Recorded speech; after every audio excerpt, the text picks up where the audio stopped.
Welcome to my channel Limelight Leaks. Please share and subscribe and hit the bell icon for new updates. Before all the trouble started, before the newspaper stories, before the FBI came, Bubba Wallace was already racing with pressure that few people could understand. He was born in Alabama and grew up in North Carolina. Bubba wasn't just fast, he was making history. He was the first full-time black driver in NASCAR's top races since Wendell Scott in the 1970s. He broke into a sport known more for its southern, its background and old-fashioned fan stand for having different kinds of people. But Bubba didn't show up quietly. He brought with him not just talent, but strong beliefs. By 2020, his name was already well known at the racetrack. He had driven for Richard Petty Motorsports and raced well against the best drivers in the sport. But that year, something changed. Outside the racetrack, America was upset. Dealing with what happened after George Floyd's death and people protesting all over the world. Inside NASCAR, Bubba Wallace made a big move. He asked NASCAR to stop allowing the Confederate flag at all tracks in Devons. It wasn't just an idea. It was a challenge to NASCAR's old ways. And the sport listened. NASCAR, which people had criticized for keeping gold symbols and keeping people out, banned the flag on June 10, 2020. It was a big moment in history. For some fans, it was time for this change. For others, it was terrible. Bubba became a symbol, a starting point for arguments. Of a sudden, he wasn't just a driver. He was the face of change in a sport that hadn't always wanted him there. TV interviews came pouring in. Camera crews followed him around. Social media went crazy with both love and hate, and behind the scenes, the pressure was building up. It wasn't just racing laps anymore. He was racing against what people expected, against unfair treatment, against the weight of being the only one. He had no room for mistakes, no space for errors. Every word, every race, every newspaper story became about politics, and that pressure was about to explode a racetrack in Alabama, the same state where both NASCAR and Bubba's story began. Because Talladega was waiting, and what happened there would start a huge fight unlike anything NASCAR or Bubba had ever seen. It was June 21, 2020, Talladega Superspeedway, Alabama. NASCAR's biggest oval track, a place filled with history, powerful cars, and exciting racing. For Bubba Wallace, the weekend was already stressful. He had just been part of one of the biggest changes in NASCAR history, the Confederate flag ban. The decision upset fans, causing both praise and anger. Many had shown up at Talladega that weekend, angry, waving banned flags from trucks outside the gates, having unofficial protests, flying Confederate flags from planets overhead.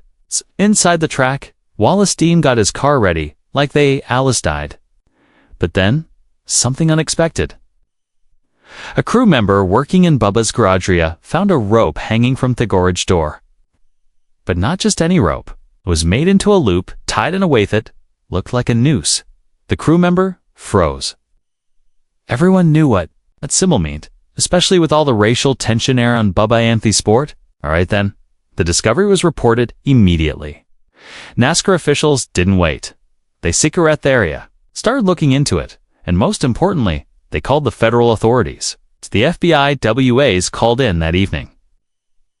NASCAR President Steve Phelps gathered teams showing both anger and determination.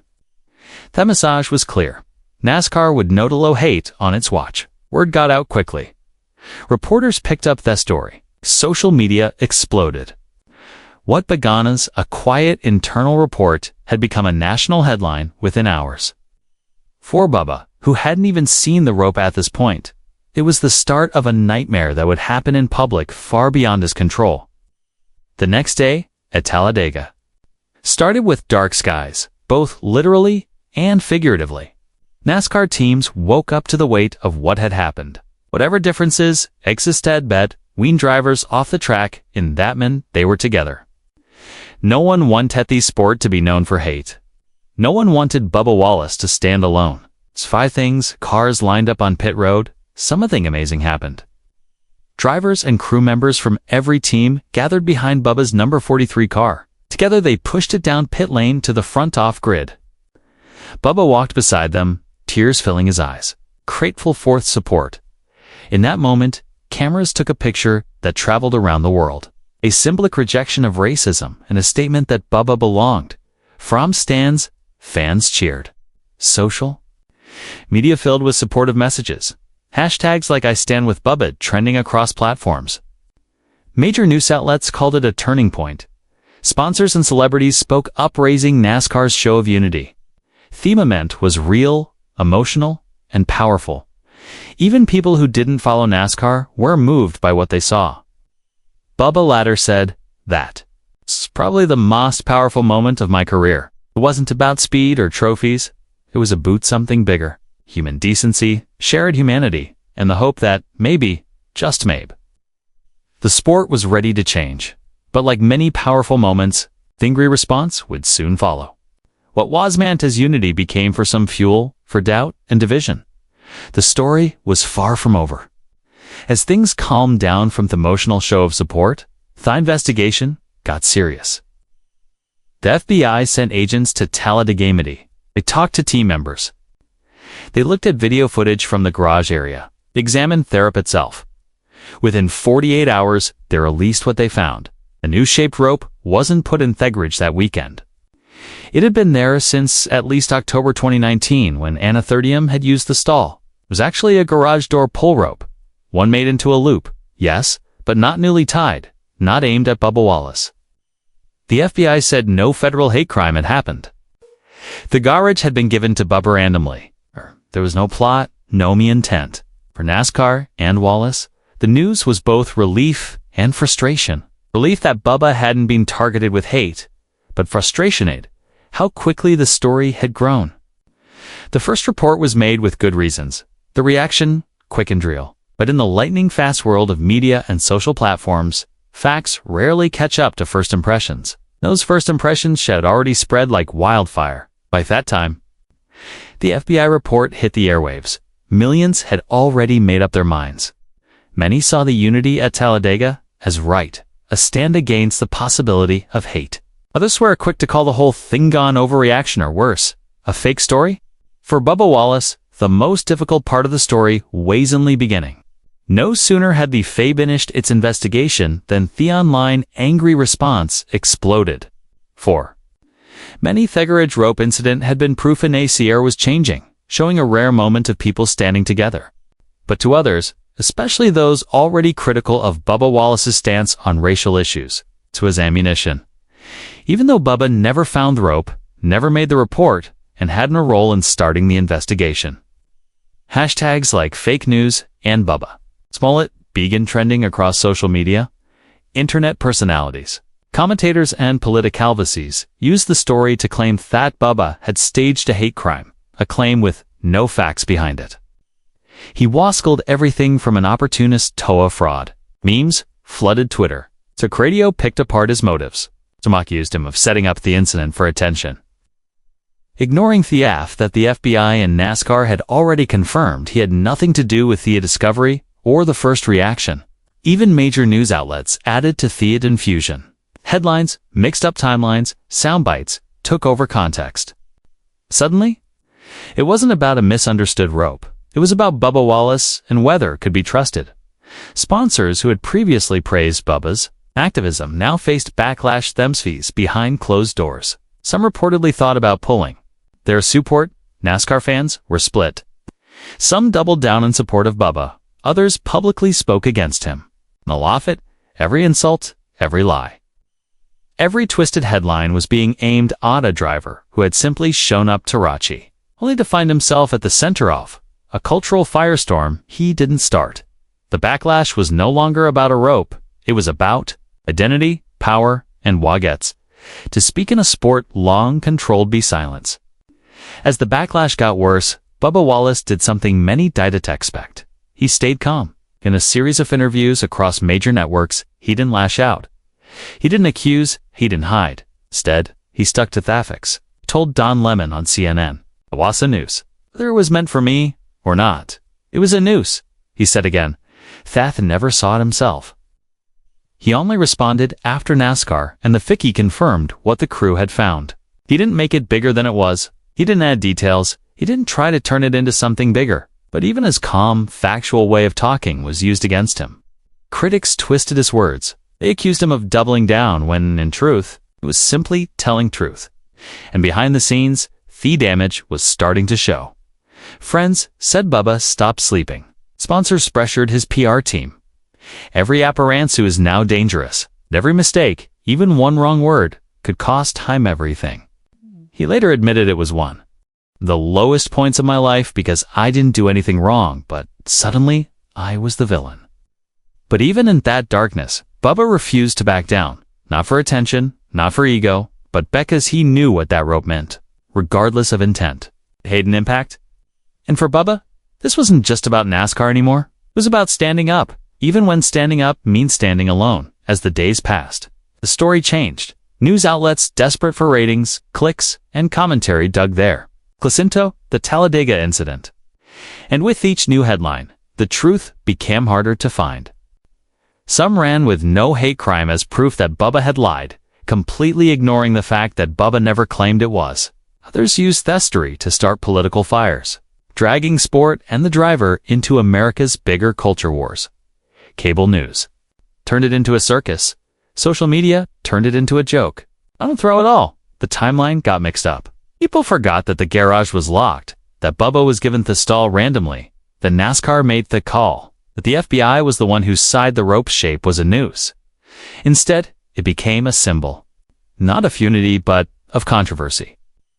The media spiral didn't just hurt Bubba's image, it put NASCAR itself under scrutiny. For a league trying to change its image, the incident was a PR disaster inside the garage. Tension grew. Some drivers allegedly told reporters they felt tricked. Others stood by Bubba, but worried about the fallout. Bubba went from hero to headline, a matter offers. And every time the story was scripted, it got a little less accurate and a lot more dangerous.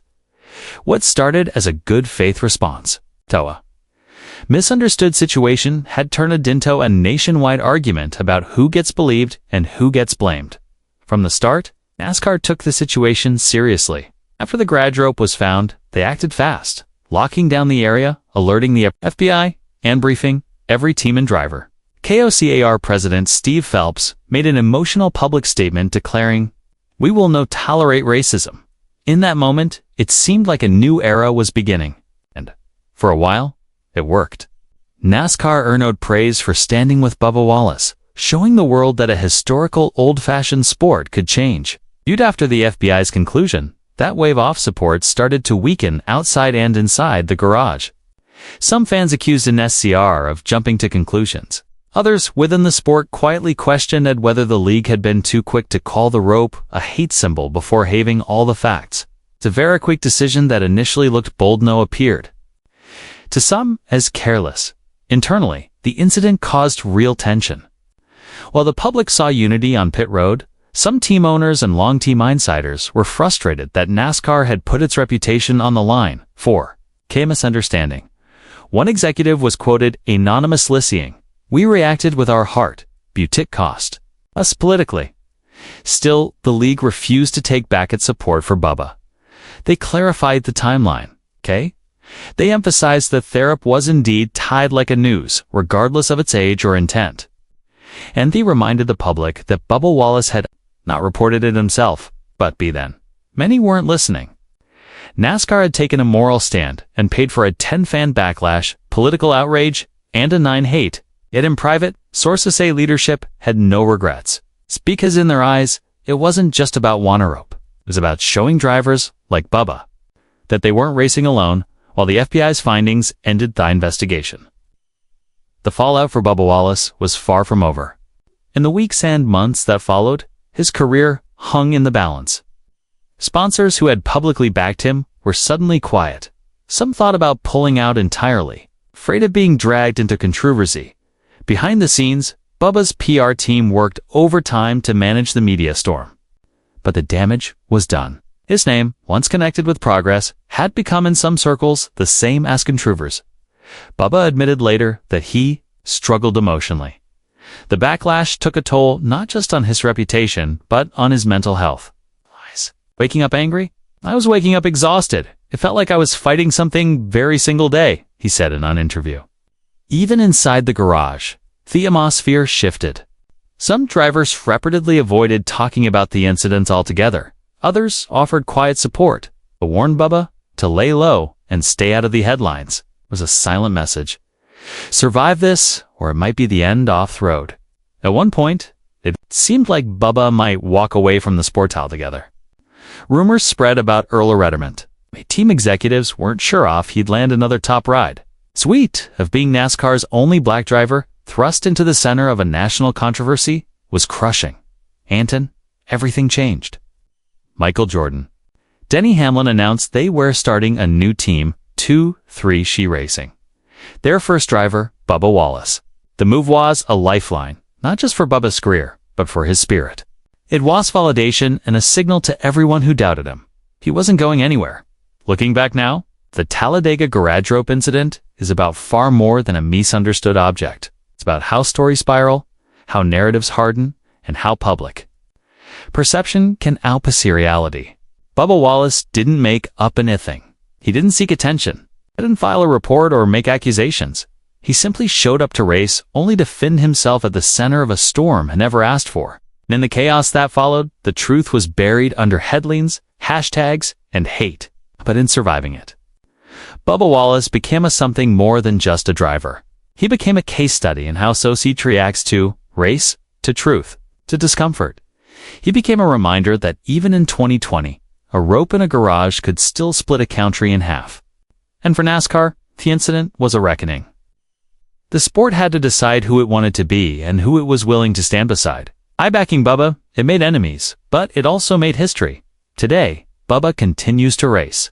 A keys won at Talladega stood on the podium and proven that he belongs, not just because of what he represents, but because OFO he drives. But the memory of that day lingers, not as a scandal, but as armament that revealed the cracks in America's mirror, and perhaps most haunting of all is this: Bubba never got to choose the story, but he survived it. Not everyone would have.